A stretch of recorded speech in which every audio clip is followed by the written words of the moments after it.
बचा हुआ है। ऑल मेन मस्ट डाई, सभी लोग अवश्य मरेंगे, मौत ध्रुव निश्चित है। जिसका जब समय पूरा हो जाता है, नहीं चाहने के बावजूद भी जाना पड़ता है। कोई नहीं चाहते कि हम मरें, लेकिन फिर भी मरना पड़ता है।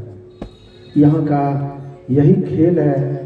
आए हैं सो जाएंगे, राजा रंक फकीर, एक सिंहासन चढ़ी चले, एक बंधे जाप जंजीर। इसलिए सब कोई अपने अपने मुंह को पहले पवित्र कर लें।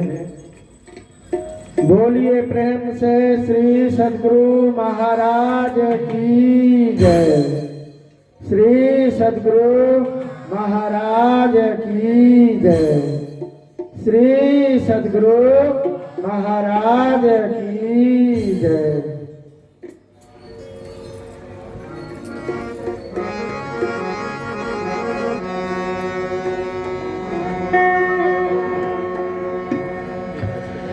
मंगल मूर्ति सद्गुरु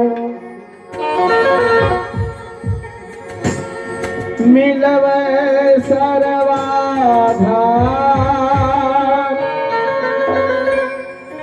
मंगल में मंगल करन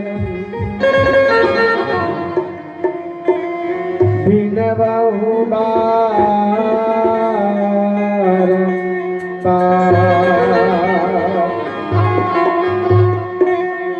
धन्य धन्य सद्गुरु सुखद महिमा कहीं न जाए। जो कछु कहूँ तुम्हारी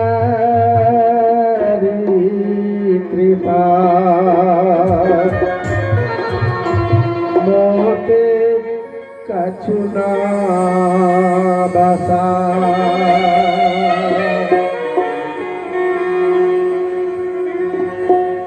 श्रद्धांजलि समारोह में दिवंगत आत्मा को शांति दिलाने हेतु उपस्थित सभी महान भावों को, माता एवं बहनों को मेरा बारंबार नमन। आइए मैं भजन से सत्संग को आगे बढ़ाता हूँ। जिस संसार में सबके सब रह रहे हैं,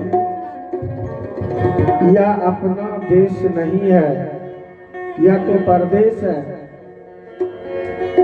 कबीर साहब भी कहते हैं, यहाँ से सबको जाना पड़ेगा।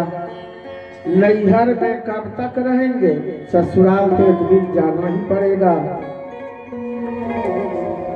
आइए भजन के माध्यम से सुनिए।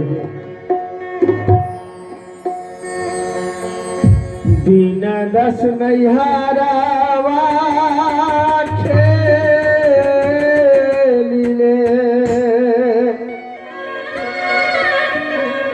निज सासुर जाना हो।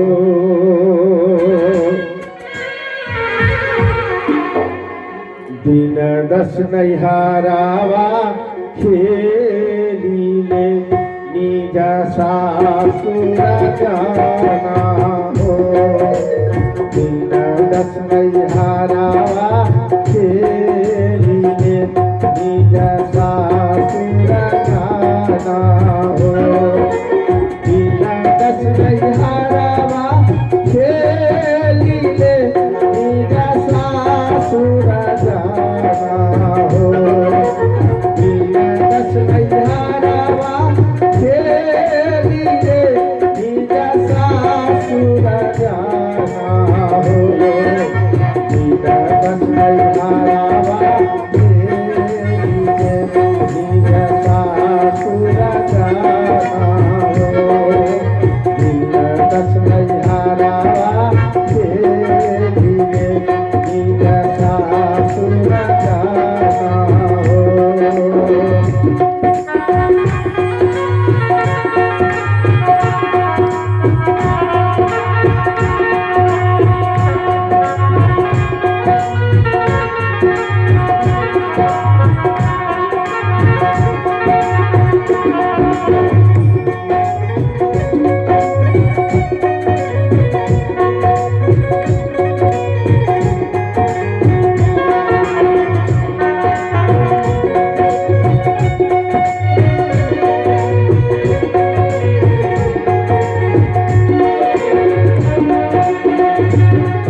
जाना हो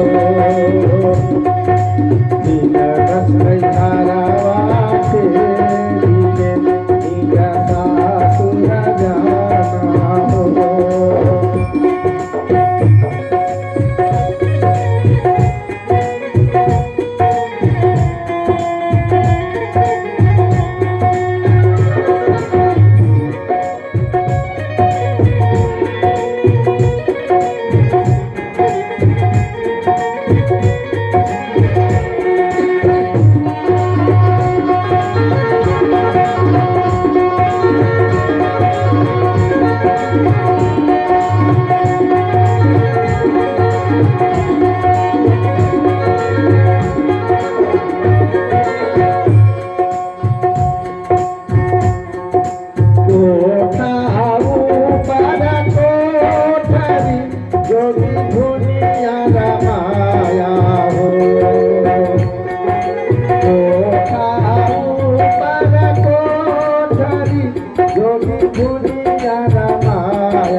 सागर आया हो, गिरि पर्वत के माचली भव सागर आया हो। कबीर धर्मदास यम बंसी लगाया हो, कबीर धर्मदास से यम बंसी लगाया हो, कबीर धर्मदास से यम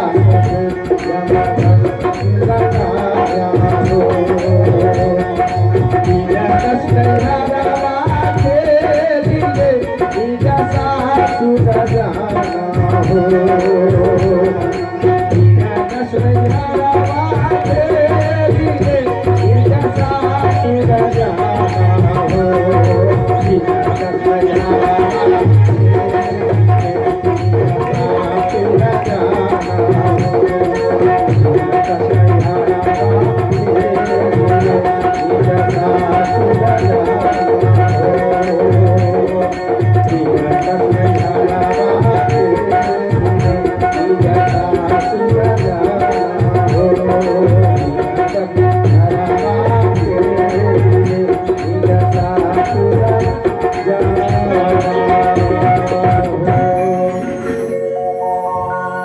अभी भजन में सुन रहे थे, एक तो अंधेरी कोठरी जामे दिया ना बाती हो, बहिया पकड़ी जम ले चले कोई संग न साथी हो। कुछ कर लीजिए यहाँ संसार में, कितनों है कर लीजिए, जाएंगे यहाँ से अकेला, जमदूत पकड़ के ले जाएंगे और जो जीवन में कर्म के उसी का फल भोगना पड़ेगा, हथौड़ा लगेगा या आड़ा चलेगा। सत्संग ध्यान भजन सुमरन किए हैं तो विमान पर बैठा के ले जाएंगे, जमदूत नहीं भगवान के दूत। और यहाँ तो सुन रहे थे कि अंधकार, ये मतलब जम का ही कोठरी है, समझ। रामचरितमानस में भी वर्णन है, ये मनुष्य को 3 बटिया रास्ता कहा, नरक स्वर्ग अपवर्ग निसेनी। नरक भी जा सकते इस शरीर से, स्वर्ग भी जा सकते मनुष्य शरीर से, और सबसे ऊंचा पद, सबसे बढ़ करके सुख मोक्ष भी पा सकते हैं इसी मनुष्य शरीर से। गुरु महाराज भी कहते थे, और संत वाणी में वर्णन है, अंधकार नरक की सीढ़ी है। बहुत अपने जीवन काल में यज्ञ तीर्थ व्रत उपवास स्नान तपस्या विविध प्रकार का पूजा पाठ किए, व्रत उपवास कुछ नहीं छोड़े, और आंख बंद करके अपने आप में अगर झांक के देखते हैं, अंधकार सूझे, अंधकार ही अंधकार। इस अवस्था में शरीर का त्याग करेंगे तो नरक जाना पड़ेगा। अंधकार है नरक की सीढ़ी, और आप गुरु से जुड़ गए हैं, अजुक्ति ले लिए हैं, साधना कर रहे हैं, आपकी अच्छी साधना है, सिमटाव हुआ है, दोनों दृष्टि की धारण को एक कर लेते हैं तो प्रकाश रूप बिंदु उदय होता है। और यही है प्रकाश, यही है दिया और बाती। तो इस अवस्था में कोई शरीर का त्याग करते हैं तो कोई माँ का लाल नहीं है नरक ले जाने वाला। क्यों? प्रकाश है स्वर्ग की सीढ़ी, अंधकार है नरक की सीढ़ी, तो प्रकाश है स्वर्ग की सीढ़ी। इसलिए संत कवि साहब की वाणी में सुन रहे थे, एक तो अंधेरी कोठरी जामे दिया न बाती, साधना नहीं किए, अंधकार में रह गए, दिया बाती कुछ नहीं जला पाए। तब तो बहियां पकड़ी जम ले चले। अब निश्चित बात है जमदूत उसको पकड़ के ले जाएगा, कोई बचाने वाले नहीं, संग साथी जाने के समय में परिवार के कोई लोग नहीं बचा सकते, अपने कर्म के भागीदार हैं।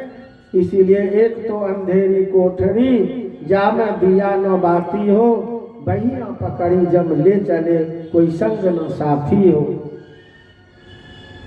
और अगर प्रकाश कर लिए साधना के माध्यम से तो प्रकाश में ही शब्द सुनेंगे, शब्द को पकड़ लेंगे, शब्द साधना करते करते शब्द को पकड़ लेंगे तो आप मोक्ष पालेंगे, स्वर्ग नरक से परे जाएंगे, भागवत धाम चले जाएंगे, सतलोक जिसको बोलते हैं। तो ये तो शब्द ही मोक्ष की सीढ़ी है।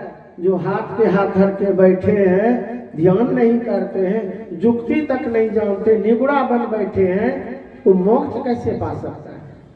क्योंकि वेद उपनिषद में यही ज्ञान है और संत वाणी में यही ज्ञान है। इसीलिए माँ बहने भाई बंधु, कबीर साहब कहते हैं मरने पर मुक्ति नहीं होती। साधु भाई जीवत ही करो आशा, तन छूटे जीव मिलन कहता है, सो सब झूठी आशा। साधना करेंगे, जीते जी आप प्रकाश में जाएंगे, शब्द में चले जाएंगे, सार शब्द पकड़ लेंगे तो मोक्ष पाएंगे। मरने पर जो सोचते हैं कि मुक्ति होगी, बेटा भतीजा मुंह में आग दे देगा, क्रिया श्राद्ध करवा देगा, हम मोक्ष पा लेंगे। कितना जगह बोलते हैं हम लोगों को कि बेटा नहीं तो मुक्ति नहीं, उसको उतने पता है। ये नहीं बोलते कि भक्ति नहीं तो मुक्ति नहीं, जुक्ति नहीं तो भक्ति नहीं, अभक्ति नहीं तो मुक्ति नहीं। कहते बेटा नहीं तो मुक्ति नहीं। बेटा से क्या मुक्ति? बेटा तो सबको रहता, चोर डाकू शराबी जुआरी बेबिचारी उग्रवादी सबको। रावण को भी 1 लाख पुत्र 1.25 लाख नाती, तो क्या मुक्ति मिल गई? बेटा क्या करेगा, भतीजा क्या करेगा? मुंह में आग देगा। ये प्रचलन है प्राचीन काल से, बाप दादा के समय से ढो रहा है, केवल इससे कुछ होने वाला नहीं है। ग्रंथ से आप नहीं दिखा सकते हैं कि मुंह में आग देने से, श्राद्ध करवाने से मुक्ति प्राप्त होती है। किसी ग्रंथ में नहीं। वेद उपनिषद गीता रामायण सब आपके यहाँ 18 पुराण। तो मरने पर जो आशा लगा के बैठे, अभी भक्ति भजन नहीं कर रहे, कोई सदकर्म नहीं कर रहे, कि हमको तो बेटा है मुक्ति दिला देंगे, ये कैसे संभव है? राजा अज का नाम आप लोग सुने होंगे। राजा अज अपने जीवन काल में खूब ये बाहरी अनुष्ठान तो किए थे, गुरु से जुड़ करके ध्यान नहीं किए थे, सत्संग नहीं किए थे, और एक न एक दिन तो सबको मारना पड़ता है। राजा आज भी शरीर का त्याग कर दिए। उनके नाम से खूब क्रिया श्राद्ध नाच गान भोज भंडारा सब हो गया, जो होता है समाज में जानते ही। उसके बाद साल भर के बाद लोग बरखी करता है, बरखी भी हो गया। अंत में लोग पिंड देते, गया जी में विष्णु पद में जाके पिंड देते, और लोग अपने आप में सोचते कब मुक्ति हो गई। अगर ग्रंथ पढ़ते हैं तो मैं पता ठिकाना भी दे देता हूँ। भागवत महापुराण पढ़िए, 18 पुराण में एक पुराण है भागवत महापुराण, और हम लोग नहीं लिखे हैं। इस भागवत महापुराण में कथा है गौकर्ण और धुंधकारी की। धुंधकारी अपने जीवन काल में बहुत दूषित कर्म किया, कोई पाप नहीं छोड़ा, और कर्म प्रधान है, किए हुए कर्म का फल उन्हें भोगना पड़ा, मर करके प्रेत हो गया। और प्रेत का जोनी बड़ा कष्टमय जोनी है। जब कष्ट होता है, तड़पने लगता है, शरीर जलने लगता है, तो प्रेत किसी और पर लटकता है। लटकता है किस लिए? कि हमको कोई छुटकारा दिलवा देगा, उद्धार करवा देगा प्रेत जोनी से। कभी इस पर लटकेगा, कभी उस पर, कभी उस पर। अपने जीवन काल में सदकर्म नहीं किया, दूषित कर्म के चलते तो प्रेत हुआ, अब और दूसरे को परेशान करना। तो धुंधकारी प्रेत होकर के सब पर लटकने लगा, प्रेत बन करके सबको परेशान करने लगा। उनका भाई था गौकर्ण। गौ समाज के लोग कहते हैं कि इनके नाम से श्राद्ध करवा दो, तो श्राद्ध करवा दी। प्रेत योनि से छुटकारा नहीं पाए। पढ़िएगा भागवत महापुराण। फिर गांव वालों ने कहा इनका बरखी करवा दो, बरखी भी करवा दिया। फिर भी प्रेत योनि से छुटकारा नहीं पाया। लोगों को उसी तरह से परेशान कर रहे, सब पर लटक ही रहा है। तब कहा कि पिंड दे दो गया जी में, पिंड देने से छुट्टी हो जाती। तो विष्णु पद में जाकर के पिंड दिया, लेकिन फिर भी कोई फायदा नहीं हुआ। प्रेत योनि से छुटकारा नहीं पाया। एक दिन की बात है कि गौकर्ण को भी सोचा कि परेशान करो, इसको भी लटको। उनका भाई था गौकर्ण, लेकिन ये थे सत्संग में जुड़े हुए, वैष्णव थे, साधना करने वाले, त्रिकाल संध्या करते थे, संयम नियम का पालन करते थे। सोचा कि इनको हम लटक करके इनको भी परेशान करें।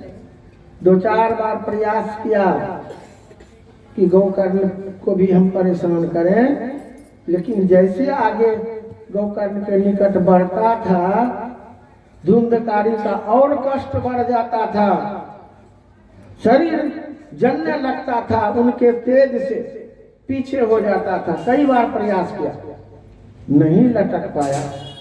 तब धुंधकारी अपना रूप दिखा दिया, अपना झलक। विचित्र रूप है, भयानक रूप है, प्रेत वाला। गौकर्ण देखते कहते तू कौन है? तब कहा कि मैं धुंधकारी हूँ। धुंधकारी? तो तुम्हारा ये हाल कैसे हो गया? तो रोने लगा, भैया हमारे कुकर्मों का ये फल है, हम प्रेत हो गए, बड़ा कष्ट हो रहा है, 1 मिनट हमको शांति नहीं है। सो मैं सबको लटकता हूँ, कोई हमको शांति दिला देगा, लेकिन कोई शांति नहीं दिला रहा है। और इसी क्रम में आपको भी मैं परेशान करने के लिए आगे बढ़ता हूँ, तो आप में सट नहीं पाता हूँ और हमारा कष्ट बढ़ जाता, दुगुना कष्ट हो जाता, पीछे हट जाता हूँ।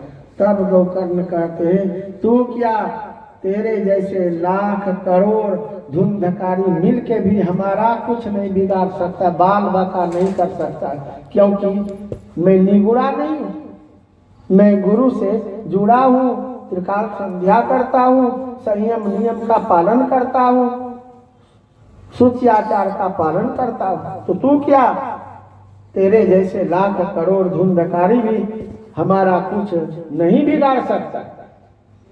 तो कहते भैया जब आप में करामत है, तो हम तड़प रहे, तो हमारा वो उद्धार क्यों नहीं करवा देते, प्रेत योनि से छुटकारा क्यों नहीं दिला देते? ताकि तेरे नाम से श्राद्ध करवा दिया, तेरे नाम से बरखी करवाया, और तेरे नाम से गया जी ने पिंड दिया, ताकि भैया श्राद्ध हम नहीं जानते, बरखी और पिंड हमको कष्ट हो रहा, हमारा कष्ट कैसे दूर होगा? हमको श्राद्ध से क्या मतलब, अब बरखी से क्या मतलब, पिंड से क्या मतलब? हमको शांति कैसे मिलेगी? रो रो के कह रहे। भागवत महापुराण में वर्णन है। तब गौकर्ण ने कहा शांति चाहते हो? शांति बगैर सत्संग से संभव है? तुमको सत्संग सुनना पड़ेगा, ताकि भैया सत्संग सुनने से अगर मेरा उद्धार हो जाता है तो इतना विलंब क्यों कर रहे हैं, हमको तड़पा क्यों रहे? ताकि सत्संग तो सुनाएंगे लेकिन मुख्य श्रोता बन करके शुरू से अंत तक सत्संग सुनना पड़ेगा, ताकि भैया अगर सत्संग से हमारा उद्धार हो जाता है तो हम सुनेंगे मुख्य श्रोता बनकर।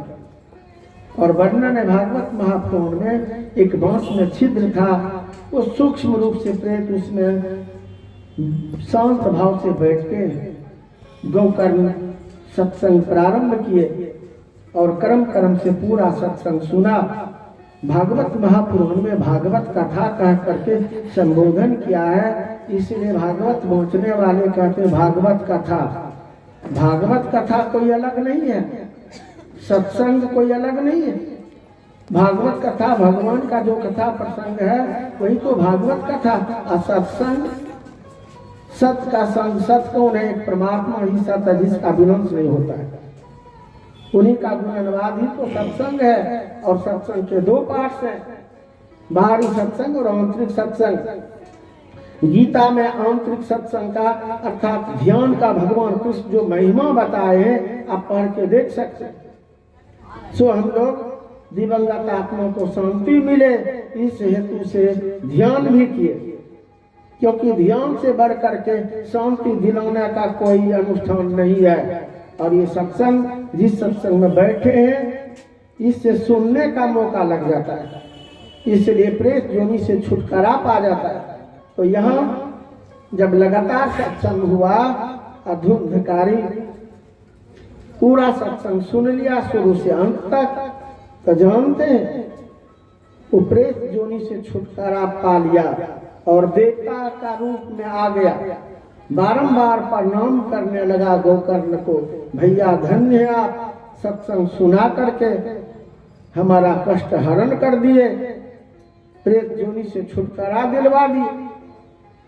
उसी समय भगवान के दो दूत विमान लेकर के उतरते और गोकर्ण को धुंधकारी को विमान पर बैठा करके कहते हैं कि जिस धुंधकारी को जन्म जन्म तक नरक भोगना पड़ता, क्योंकि इतना इसने पाप कर्म किया था, इसको जन्म जन्म तक नरक भोगना पड़ता। अफसोस इसने प्रेत योनि से सत्संग सुन लिया, सत्संग का सम्मान कर लिया, अब ये नरक कैसे भोगेगा? जो सत्संग का सम्मान कर लिया, सत्संग सुन लिया, वो नरक कैसे भोगेगा? तो भगवान के आदेश से हम लोग विमान लेके आए हैं, इस धुंधकारी को विमान पर बैठा कर और भागवत धाम ले जाएंगे। उस धुंधकारी को बैठाए विमान पर और भागवत धाम ले गए, उनको नरक नहीं जाना पड़ा। और ये कथा भागवत महापुराण में पढ़ी है कि नहीं? इस सत्संग का क्या कीमत है, सत्संग में क्या पावर है? जो श्राप से नहीं हुआ, बरखी से नहीं हुआ, पिंड से नहीं हुआ और एकमात्र सत्संग से प्रेत योनि से छुटकारा पा लिया। केवल छुटकारा ही पाया सो बात नहीं, इसी सत्संग के चलते भागवत धाम चला गया। और राजा आज के संबंध में कह रहा था कि राजा आज के शरीर छूटने पर क्रिया श्राद्ध नाच गान भोज भंडारा बरखी राजा था तो बातें क्या, लेकिन 7 पीढ़ी तक उनके मरने पर कोई सत्संग नहीं कराया कुल खानदान में। और इसका रिजल्ट राजा आज को भोगना पड़ा 7 पीढ़ी तक। अगर कोई सत्संग कराता तो उद्धार हो जाता, श्राद्ध से नहीं हुआ राजा आज का, ये भी पुरानी कथा। नहीं हुआ श्राद्ध से, बरखी से नहीं हुआ, पिंड से नहीं हुआ, नाच गान जितना हुआ नहीं हुआ किसी से, खूब भोज भंडारा किसी से नहीं हुआ। और 7 पीढ़ी के बाद उस कुल में एक सत्संगी भक्त हुए राजा जनक, और वो सत्संग कराए।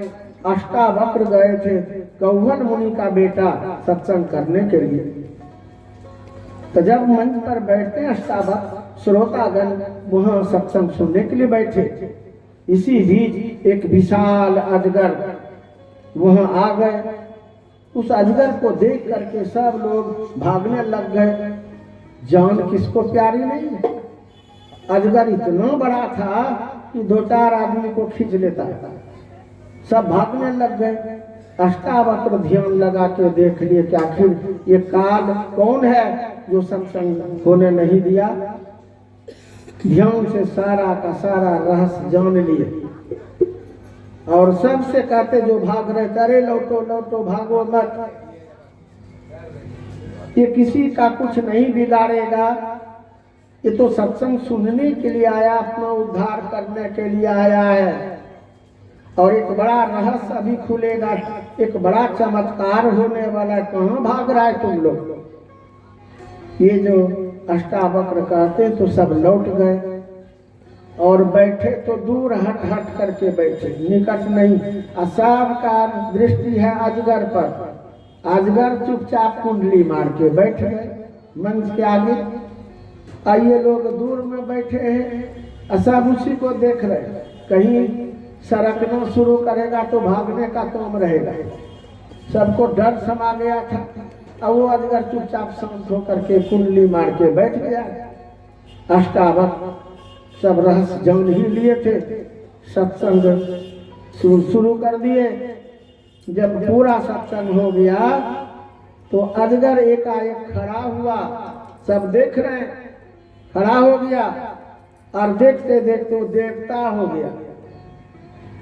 और वही देवता बारंबार श्रोतागणों को, जो सत्संग सुनने के लिए वहां उपस्थित थे, सबको बारंबार प्रणाम करते, धन्य है आप लोग जो सत्संग से वास्ता रखते हो। सत्संग ठुकराने का मजा मैं चखा हूं, 7 पीढ़ी से नरक भोगा हूं। और साथ साथ अष्टावक्र को बारंबार प्रणाम किए कि धन्य है महाराज, मैं तो 7 पीढ़ी से भटक रहा था, आज मेरे कुल में, मेरे परिवार में आप सत्संग सुना करके और हमारा उद्धार कर दिया। साथ साथ राजा जनक का सर पकड़ते हैं और कहते, पुत्र तू धन्य हो, कैसे तू सत्संग की महिमा समझ लिया, जो अपने कुल परिवार में सत्संग कराया और हमारा उद्धार कर दिया। 7 पीढ़ी से कोई नाम नहीं लिया सत्संग का, जिसका रिजल्ट हमें नरक भोगना पड़ रहा है 7 पीढ़ी से।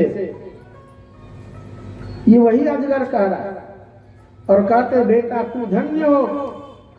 राजा जनक का मुंह पकड़ के चूम लेते, कहते पुत्र तू धन्य हो, जो हमारा उद्धार करवा दिया, छुटकारा दिला दिया दुख से।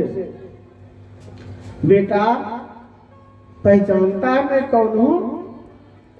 ताकि कुछ भी नहीं जानता, बस आप अजगर थे और सत्संग सुन करके आप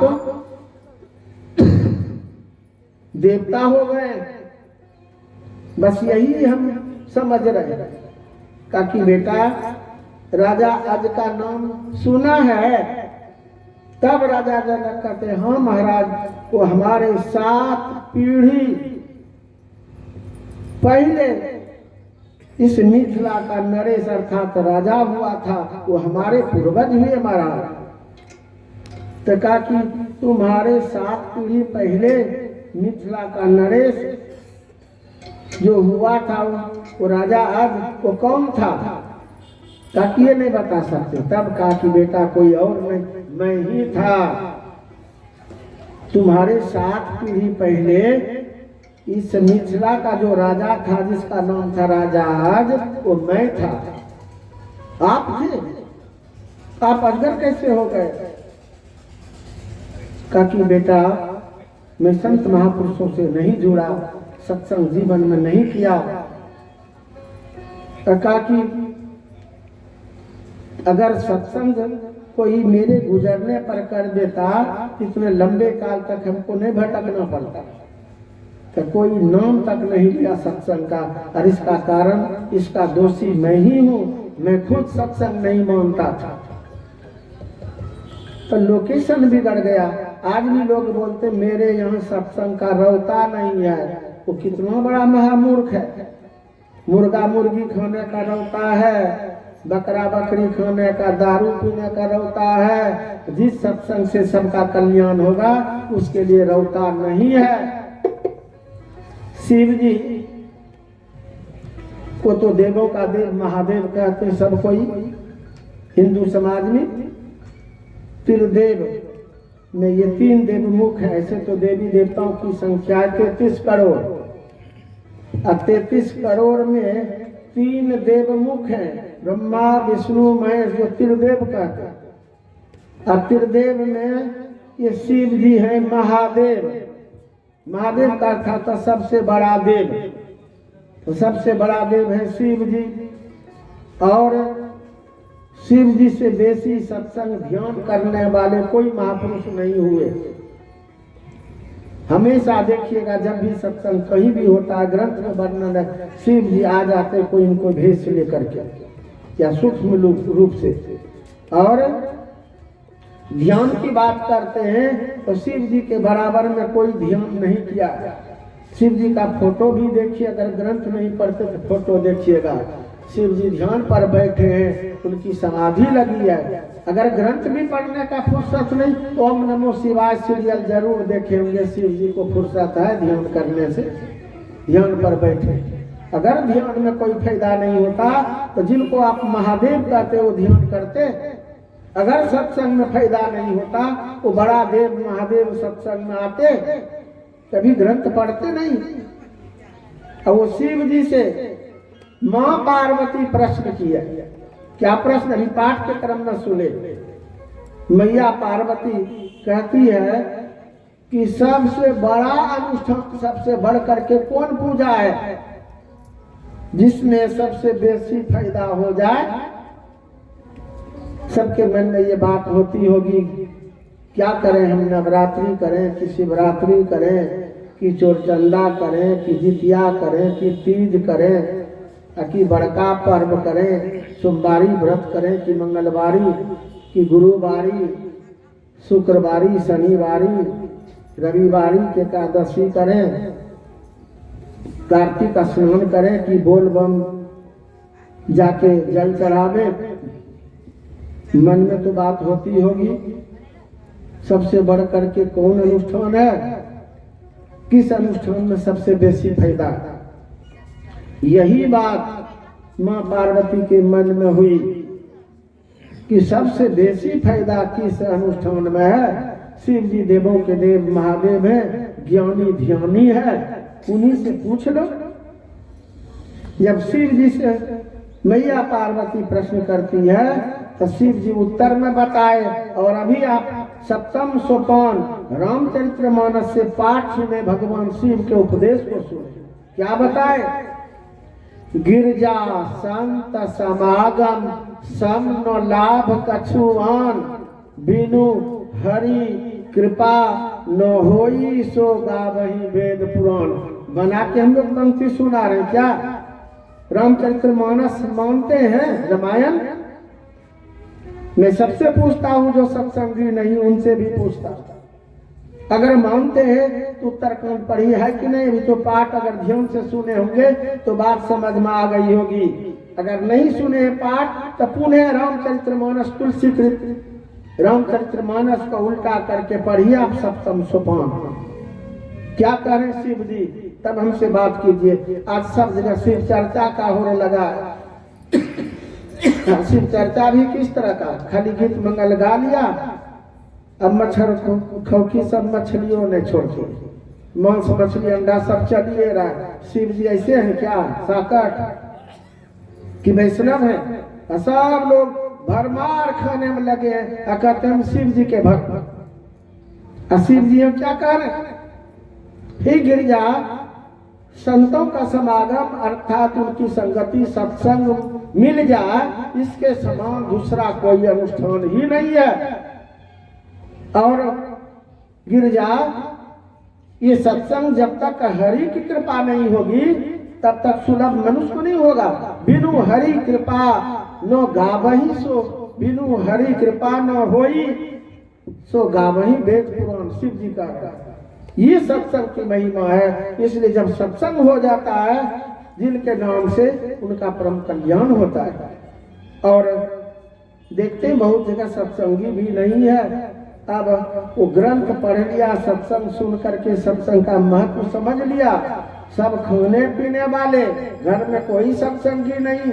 अम्मा पिताजी गुजरते हैं ना, बड़ा आग्रह करता, जिद करता, बाबा सत्संग कर दीजिए, माँ मर गई है, शांति मिले, पिताजी गुजर गए, शांति मिले।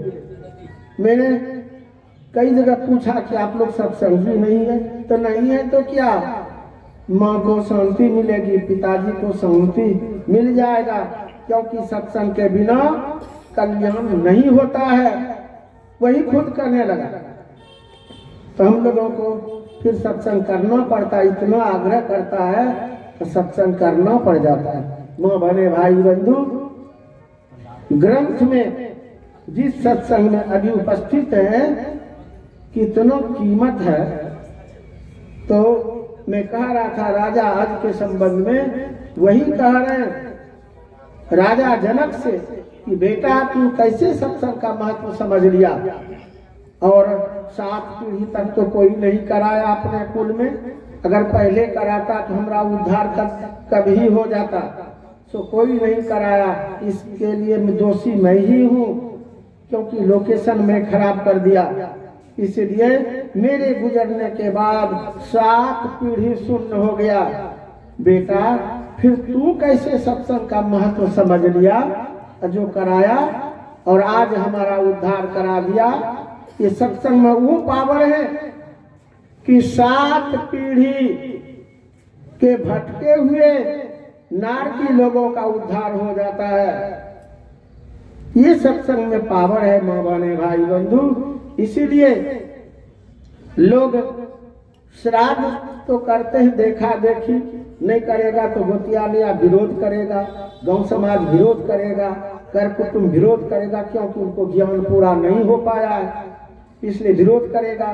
तो देखा देखी करना पड़ता है, लेकिन उससे कहीं शांति मिलने का कहीं जिक्र ही नहीं है। इस श्राद्ध से, बरखी से, पिंड से मुक्त हो जाएगा, तब कर्म का क्या बात करते, कर्म प्रधान क्या कर्म बताते। जब श्राद्ध से, बरखी से, पिंड से बेटा है मुँह मांग देगा वो मुक्ति पा जाएगा, तो फिर क्यों कहते हैं कि काहू में कहू सुख दुख कर दाता, निज कृत कर्म भोग सुन भ्राता।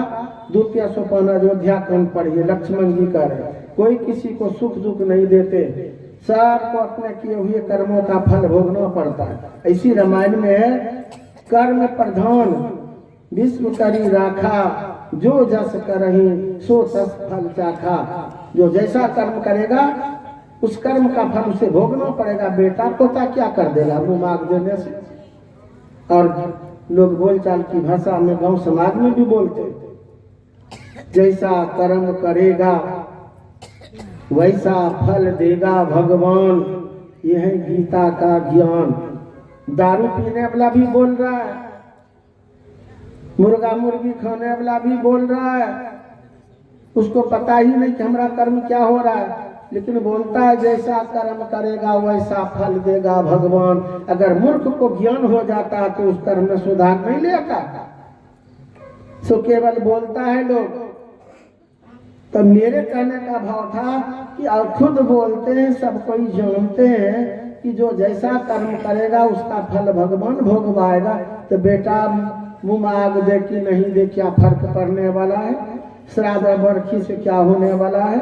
अरे तो ग्रंथ में प्रमाण है।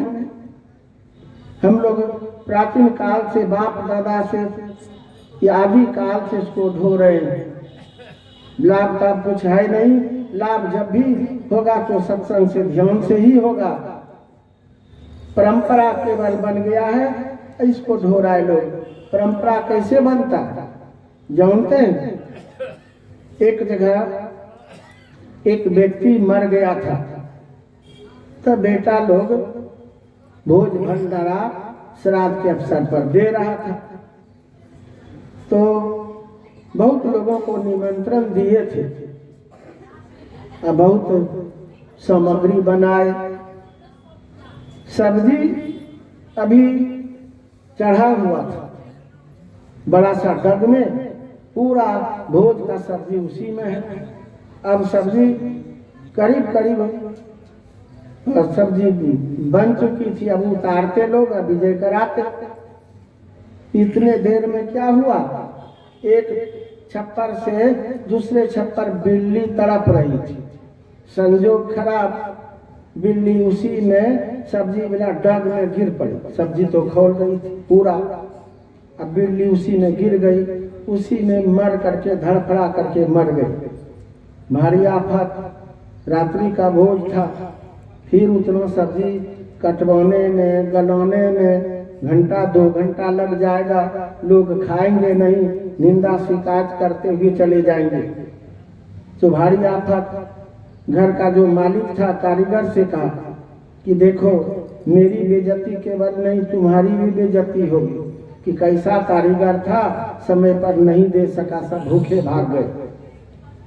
तो ये काम करो, कोई नयन देखा, किसी को नयन पता है, बिल्ली को जल्दी से निकालो सब्जी से, घर में ढक दो डलिया से, बाहर फेंकने के लिए जाएगा तो भेद खुल जाएगा, पूछेगा कैसे हुआ कैसे हुआ।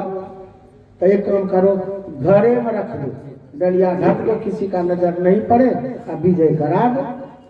वही किया।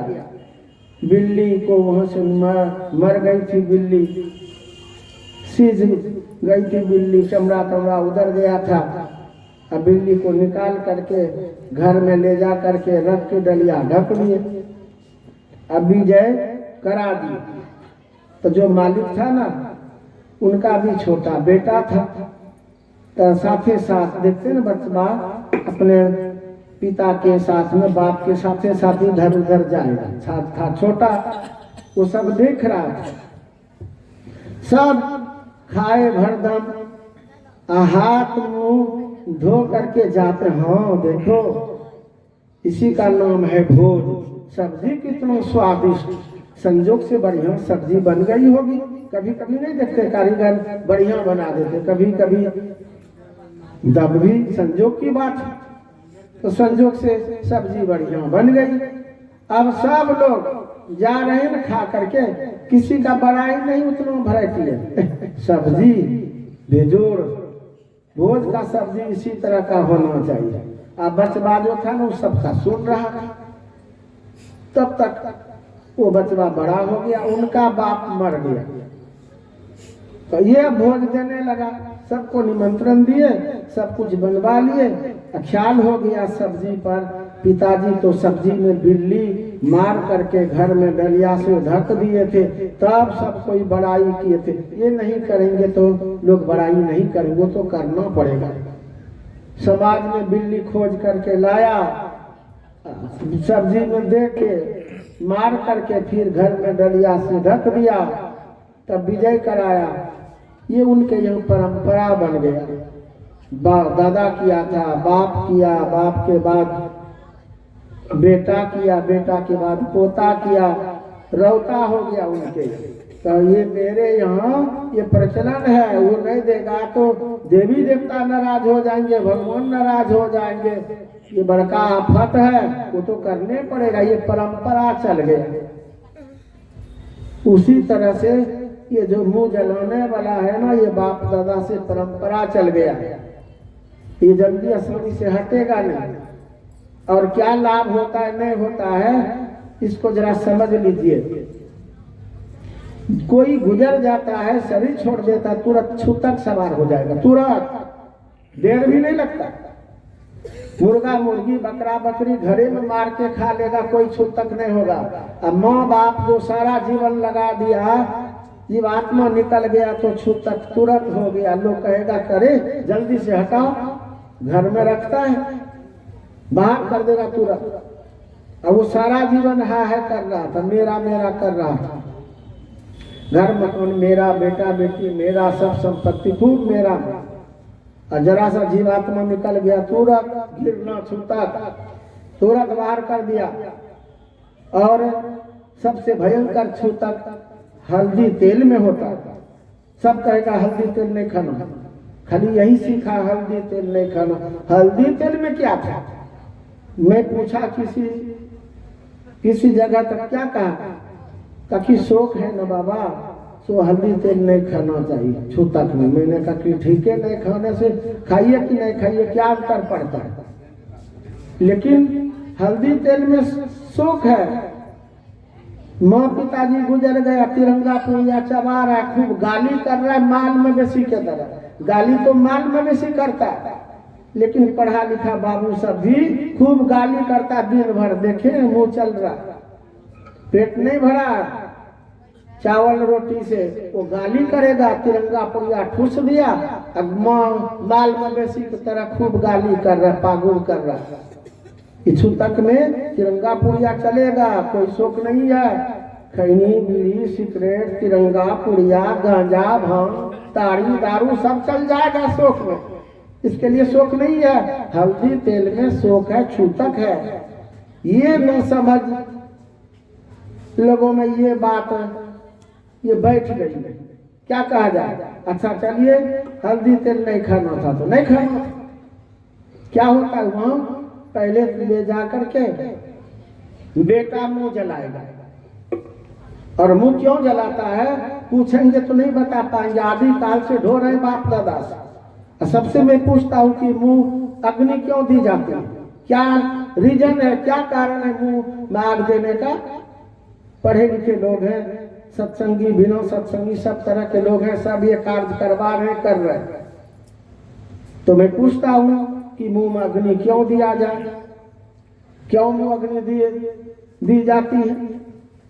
तो नहीं उत्तर बता पाएंगे। सुन लीजिए, मुंह में अग्नि देने का इसका कई कारण है, तो सब कारण बताने में तो समय विशेष लगेगा। एक कारण बोलता हूँ जो लोगों को विश्वास हो जाएगा। लोग कहते मुंह में आग देते मुंह को पवित्र करने के लिए मुंह अग्नि दी जाती है, इसको सब मान लेगा। तो मुंह में आग देते हैं मुंह को पवित्र करने के लिए, ये सोच है लोगों का। तो कौन आग? डोमा वाला। डोमा आग दे तो चूल्हा धराइएगा, सौंग बत्ती जलाइएगा। सोचिए, पंडित जी से पूछिए कि होम कीजिएगा, जग प्रारंभ कीजिएगा, वही अग्नि पवित्र है ना, मुंह को पवित्र कर देती है। जो अपवित्र अग्नि है उससे मुंह पवित्र, और मुंह पवित्र करना था तो किनका?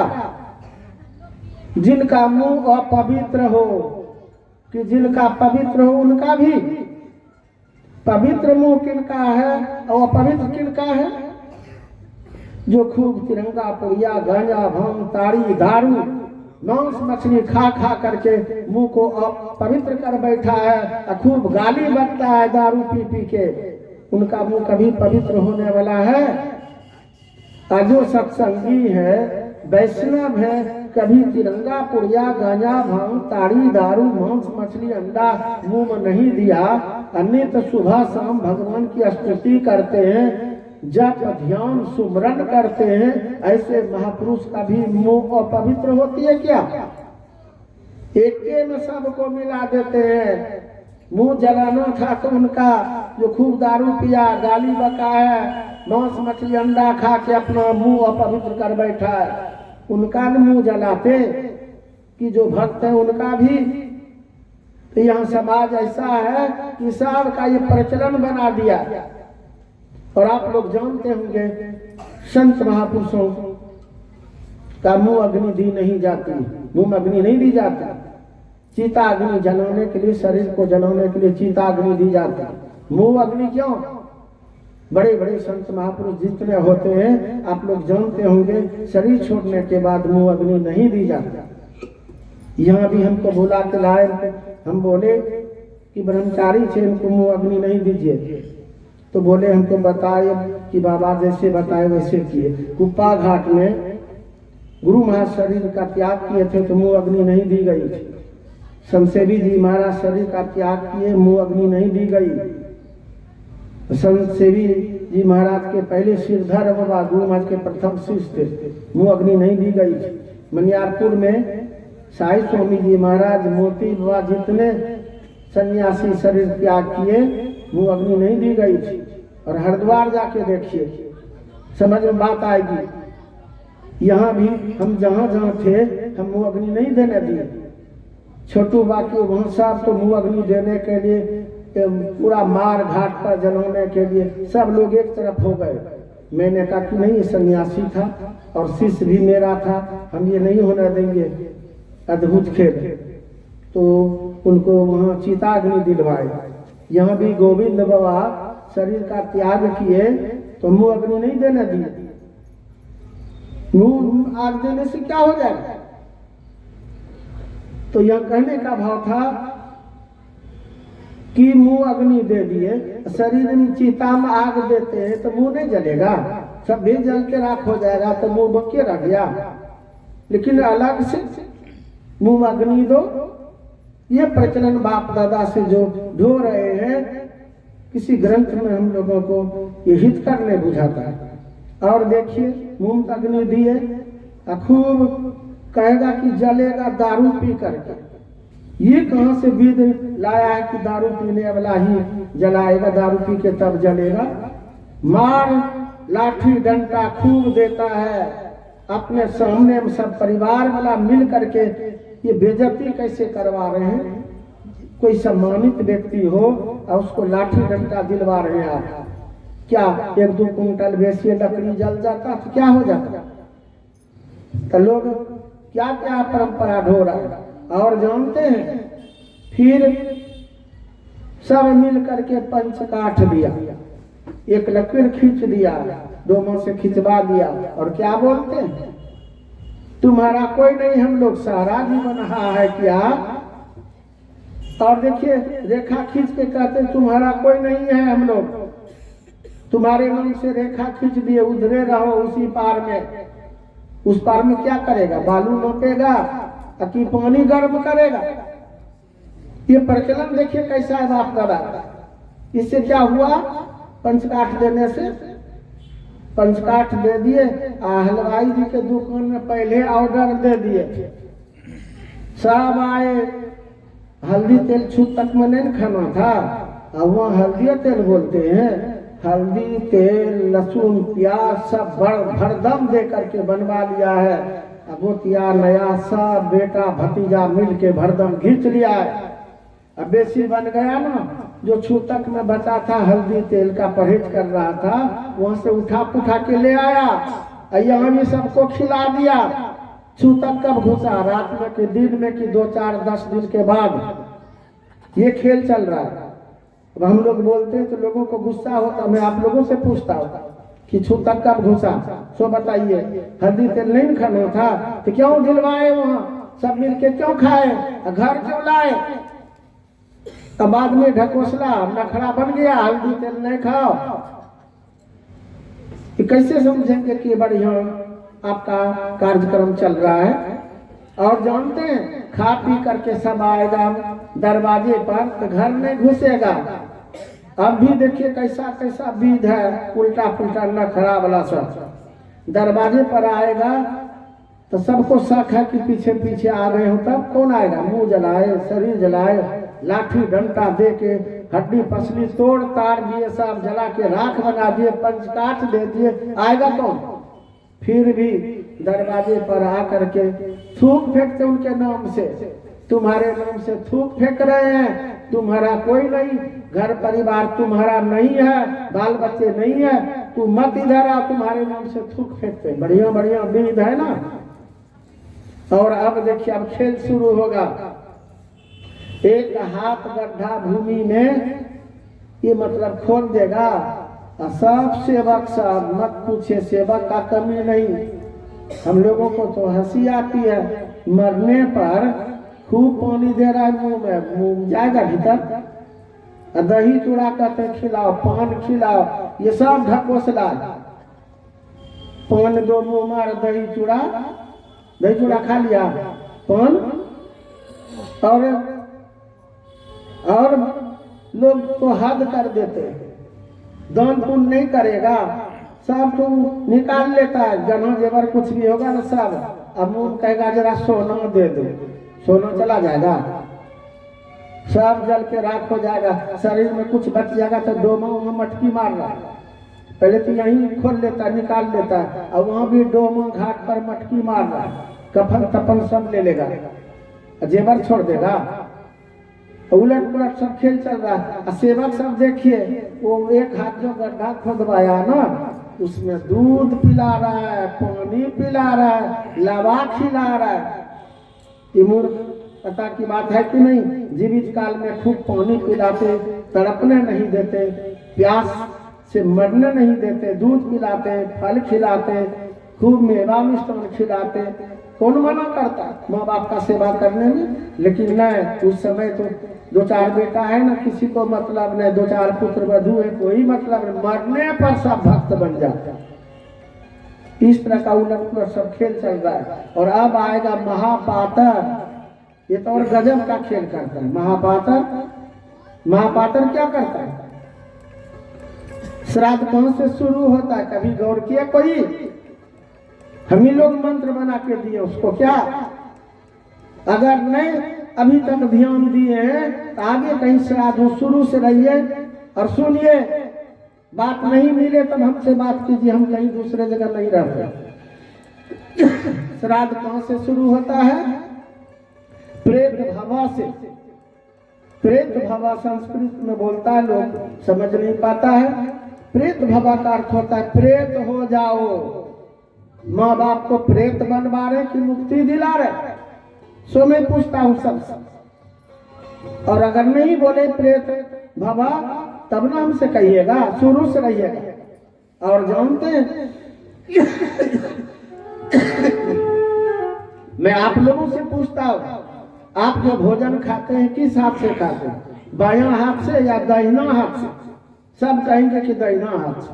आपके लिए दाहिना हाथ देवी देवता भगवान को, संत महापुरुष को फूल प्रसाद चढ़ाते हैं, अगरबत्ती घुमाते हैं, दाहिना हाथ से कि बायां हाथ से?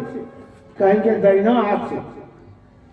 तो देवी देवताओं के लिए दाहिना हाथ, भगवान के लिए दाहिना हाथ, संत महापुरुषों के दाहिना हाथ, सब के लिए दाहिना हाथ। माँ बाप से इतना बड़ा दुश्मनी, बायां हाथ से सब खेल।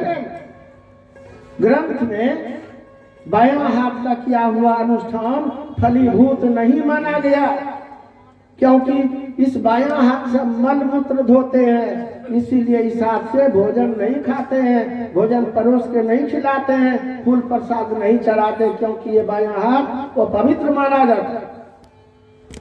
और माँ बाप के लिए ये बायां हाथ आप समझ सकते कितना लाभ पहुंचा रहे हैं। और तो और बीच में आएगा, कितना बोलेंगे सब पर? 2 घंटा लग जाएगा सब पर बोलने पर, इसीलिए मेन पर बोल देते। जो खेल चल रहा है, जीवित काल में सत्संग नहीं करेगा, ध्यान भजन नहीं करेगा, भगवान का नाम नहीं लेगा, मरने पर आशा रखता है कि मुक्ति मिलेगी, तब न संत महापुरुष कहते झूठे मोटका सा। कभी साफ करे साधु भाई जीवत ही करो आशा, तन छूटे जीव मिलन कहत है, सो सब झूठी आशा। मरने पर जो सोच रखे मुक्ति वो असंभव। यहाँ देखिए बीच में आएगा 10 कर्म। 10 कर्म जानते हैं? 10 कर्म का क्या मकसद हुआ, क्या मतलब? 10 कर्म लोग समझता कि बाल दाढ़ी छिलवा लो, नाखून कटवा लो, हो गया 10 कर्म। समझा नहीं? पुरुष लोग तो बाल दाढ़ी कटवा लिया, माँ बहने सोचिए, माँ बहने बेसिए सेवा कर, माँ बहने खड़ी नाखून कटवा ली, 10 कर्म हो गया। समझा नहीं? 10 कर्म का मकसद था 10 तरह का अध्यात्म कार्य हो, क्योंकि जीवात्मा कुछ दिन तक 13, 14, 15, 16 महात्मा लोगों का तो 16 दिन में ये षोडश होता है, गृहस्थ लोगों का 12-13 दिन में सब काम तमाम। और जो महात्मा लोग हैं उनका 16 दिन में होता है, जिसको षोडश बोलते हैं। तो क्रिया श्राद्ध सब हो गया, ये षोडश है। आज 16 दिन होगा, तो 16 दिन तक जो ब्रह्मचारी होते हैं महात्मा तो 16 दिन तक आशा देखता है, गृहस्थ लोग 12-13 दिन तक इर्द गिर्द रहता है। अगर 12-13 दिन के अंदर 10 तरह का अध्यात्म कार्य हो जाता तो उनको सुनने का मौका मिलता और छुटकारा पा जाता। सत्संगी है तो सत्संग कीजिए, एक सत्संग से 10 तरह का अध्यात्म कार्य हो जाएगा। और अगर सत्संगी नहीं है तब भी गीता पाठ करवाइए, रामायण का पाठ करवाइए, वेद उपनिषद का पाठ हो, भगवान का भजन हो, स्तुति कीजिए, जप कीजिए, तो उनको लाभ मिलेगा। अगर सत्संगी है सबसे उत्तम बात है, सत्संग कीजिए, एक सत्संग से 10 तरह का अध्यात्म कार्य होगा। गिन लीजिए।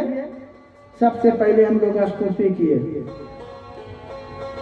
एक हुआ ना स्तुति, भगवान की स्तुति, संत की स्तुति।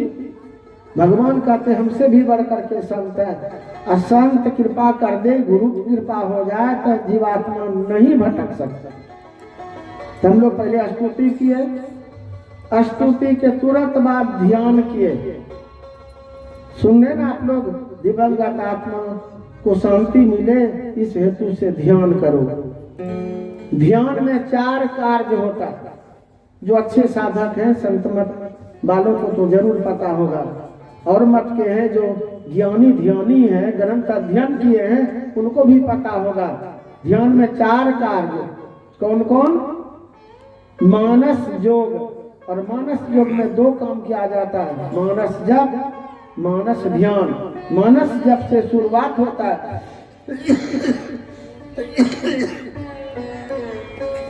प्रभु नाम का सुमरन जो गुरु बताए, मानस जप। उसके बाद मानस ध्यान, जो रूप पकड़वाए संत सदगुरु, उस रूप का ध्यान। ये दोनों मिलके मानस योग कहलाता। वेद पढ़िए। उसके बाद है दृष्टि योग। वेद में इसको ज्योति योग कहा। तो दृष्टि योग 3 क्रिया हो गया इधर, और चौथी क्रिया है सूरत शब्द योग, जिसको नदानुसंधान क्रिया कहते हैं, शब्द साधना कहते, जिसके बिना कोई मोक्ष नहीं पा सकते। सबसे अंतिम क्रिया भक्ति में ये नदानुसंधान क्रिया, और वेद में भी वर्णन है, उपनिषद में वर्णन है, और संतवाणी में वर्णन है।